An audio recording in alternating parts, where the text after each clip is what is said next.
Hi everyone, welcome to my channel KV and Sami. మరొక long వీడియోతో అయితే మేము ముందుకు వచ్చేసాను. లాంగ్ వీడియోస్ అయితే లేట్ అవుతున్నాయి కదా, సో కొంచెం తీయడం అయితే తక్కువగానే ఉంటుంది. తీసిన ప్రతి వీడియో అప్లోడ్ చేయడానికి ట్రై చేస్తాను. ఇక నుంచి థంబ్నెయిల్ చూసిన వెంటనే మీకు అర్థమైపోయింది ఏంటి బర్త్డే ముందే చేసుకుంది అని చెప్పి. 23rd నుంచి అయితే మా కెవిన్ జాయ్కి స్కూల్స్ అయితే ఓపెన్ అయిపోతున్నాయి. ఇంకా అందువల్ల మేము ఇంకా విజయవాడ వెళ్ళిపోతున్నాం అనమాట. ఇంకా మేము వెళ్ళిపోతున్నాం కదా, నా బర్త్డే ఎలా అయినా చేయాలి అని చెప్పి అప్పటికప్పుడు మా చెల్లి ఈ చిన్న బర్త్డే పార్టీ అనేది అరేంజ్ చేయడం జరిగింది ఫ్యామిలీ ఫ్రెండ్స్తో. అప్పటికి ఇంటి దగ్గర ఉన్న వాళ్ళు ఎవరున్నారో వాళ్ళ వరకు అయితే వచ్చేసారు. ఇంకా వచ్చిన ఫస్ట్ గెస్ట్లు ఎవరో మీకు తెలియాలి కదా, ఇక్కడ ఉన్నారుగా చూడండి, వీళ్ళే అనమాట మా అన్నయ్య వాళ్ళ పిల్లలు. ఇంకా మా అక్క వాళ్ళ పిల్లలు రాలేదు, వాళ్ళ కోసం అయితే మేము వెయిట్ చేస్తున్నాం అనమాట. ఇంకా పిల్లలందరూ వచ్చేసరికి హడావిడి అయితే మామూలుగా లేదు. వీళ్ళందరూ హడావిడి చేస్తుంటే మా చెల్లి వాళ్ళ బాబేమో నన్ను కూడా తీసుకోండి, నన్ను కూడా ఈ హడావిడిలో యాడ్ అవుతాను అని చెప్పి ఎంత క్యూట్గా ఏడుస్తున్నాడో. ఇక ఇదంతా అయిపోయిన తర్వాత మా కెవిన్ అయితే ఒక సూపర్ సింగర్ లాగా పాట పాడడం అయితే స్టార్ట్ చేశాడు. అది మీరు కూడా డెఫినెట్గా వినాలి, చాలా బాగా అయితే పాడాడనమాట. ఒకసారి మీరు కూడా వినండి.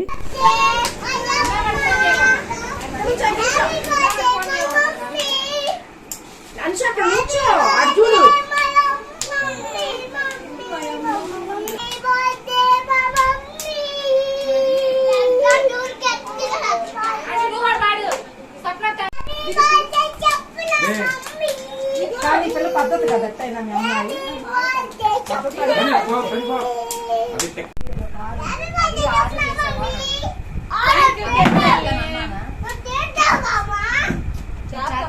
చెప్ప హ్యాపీ బర్త్డే ఆడన్నాడు. నేను ఆర్డర్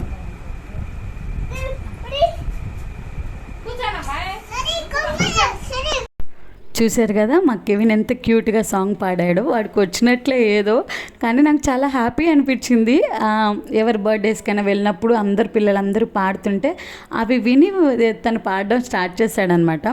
ఇంకా ఫైనల్లీ కేక్ అయితే వచ్చేసింది. ఇంకా మా అక్క వాళ్ళ పిల్లలు అయితే ఒకళ్ళు వచ్చారు కానీ ఇంకో ఇద్దరు ఇంకా రాలేదు. ఇంకా జర్నీ చేసి వచ్చేసరికి ఇంకా రెస్ట్ తీసుకుంటున్నారంట. ఇంకా సర్లే అని చెప్పి ఇంకా కేక్ కటింగ్ అయితే స్టార్ట్ చేసేసాము. నేను పిల్లలందరితో కలిసి కేక్ కట్ చేద్దాం అని చెప్పి వాళ్ళకి గ్యాదర్ చేస్తుంటే ఒకళ్ళు వచ్చేసరికి ఇంకొకళ్ళు వెళ్ళిపోతున్నారు. క్యాండిల్ వెలిగించేసరికి అందరూ ఎలక్ట్ అయ్యి చక్కగా నవ్వుతూ ఇంకా చూస్తూ ఉన్నారనమాట. ఇంకా ఒక్కొక్కళ్ళు ఒకటి చెప్తున్నారు, క్యాండిల్ భలే వెలుగుతుంది, పెద్దగా వెలుగుతుంది అని చెప్పి.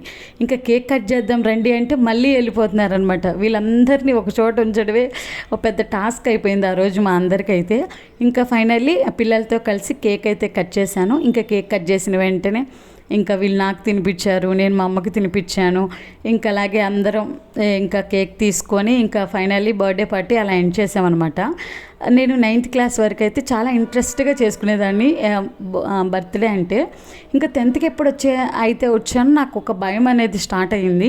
10th క్లాస్లో బాగా చదవాలి, ఈ పార్టీలు గీటీలు ఇవన్నీ కాదు అని చెప్పి ఇంకా పుట్టినరోజు కూడా అస్సలు చేసుకోలేదు. ఇంకా తర్వాత నుంచి కూడా నాకైతే ఎందుకో తెలియదు ఇంట్రెస్ట్ పోయింది. కానీ ఆ తర్వాతే నా బర్త్డేస్ ఇంకా బాగా జరిగాయి. చర్చిలో అక్క వాళ్ళు అన్నయ్య వాళ్ళు చేయడం కానీ, లేకపోతే ఇంటి దగ్గర మా అక్క వాళ్ళు సెలబ్రేట్ చేయడం, అలా చాలా బాగా జరుగుతూ వచ్చాయి ఎవ్రీ ఇయర్. అండ్ అలాగే మ్యారేజ్ అయిన దగ్గర నుండి మా హస్బెండ్ సెలబ్రేట్ చేయడం. ఎందుకనో అంటే పెద్దవాళ్ళ చిన్నప్పుడేమో నాకు డ్రెస్ కొనుక్కొచ్చే వరకు కూడా నేను ఊరుకునేదాన్ని కాదు. డ్రెస్ కొనుక్కు రావాలి అంటే చాక్లెట్స్ తీసుకొచ్చి నేను స్కూల్ అందరికీ పంచాలి. కేక్ కటింగ్ చేయకపోయినా కానీ నాకు అంత ఇబ్బంది ఉండేది కాదనమాట. అలాంటిది ఇప్పుడు పెద్దవాళ్ళు అయిపోయిన తర్వాత బర్త్డేనా ఎందుకులే అన్నట్లు అనిపిస్తుంది.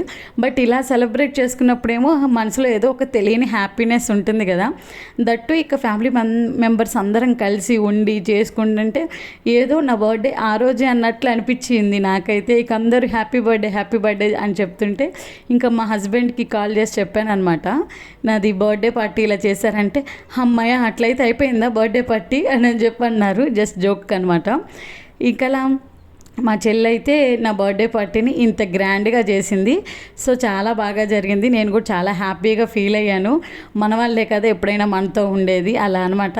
ఇంక అందరం కలిసి ఇంకా కేక్ తినేసేసి ఇంకా పార్టీని అయితే ఎండ్ చేసాము. మీకు వీడియో నచ్చితే లైక్ చేయండి. Thank you.